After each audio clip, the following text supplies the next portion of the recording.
Hi Manning Meteors, it's Mrs. A, and I'm just doing a little check-in to see how everyone's doing and make sure that you were able to find the week 2 menu on our e-learning hub. It's under additional reading resources. The reading specialist made this bingo board for you for this week, and some of my favorite things would be to watch a movie with your family, talk about the message or theme, read your book in a funny voice, or make as many words as you can out of the big word rainbow. So what you would do is just put each letter of the word rainbow on a little piece of paper, mix them all up, and see how many little words you can make out of the word rainbow. Also, I wanted to go over one of the reading strategies that we practice a lot in the wrap room, especially if you were in Mrs. Grimaldo or myself's 3rd grade WIN group. We just finished working on turning the heading into a question, and I wanted to demonstrate that here with you. It's really important to monitor our thinking and comprehension as we read. That way we know if we should continue reading, if we should reread, or if we should find another strategy to make sure that we're understanding what we read.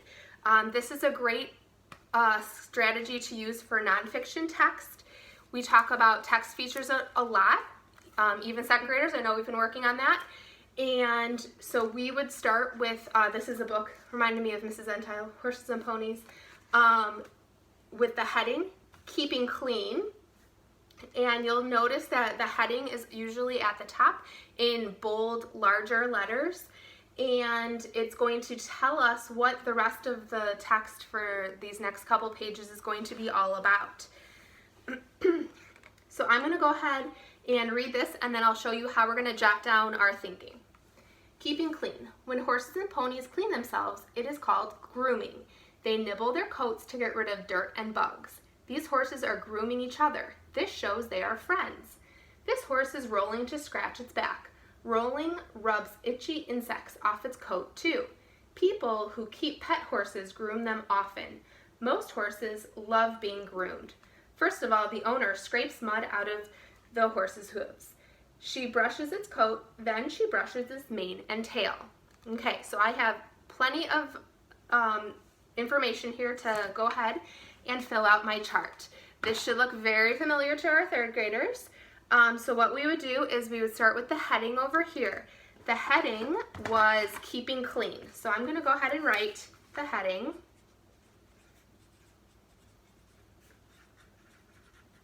And then over here, our next part is, the question. All I'm going to do is add a question word to my heading to see what I can answer after I read. So I'm going to choose, how do horses keep clean? How do horses keep clean? And then I'll forget the question mark there.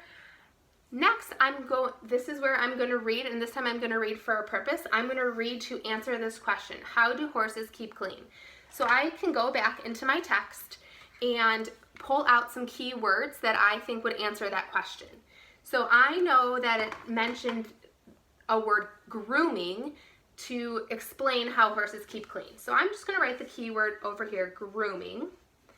And the reason they're grooming is to keep bugs and dirt off of their coat. Okay, so I'm going to put grooming and bugs and dirt. This is if they are, not pet horses, but if humans are around and are able, then the humans will also scrape the mud and brush the horses. So I'm going to add those because those are other ways that humans can help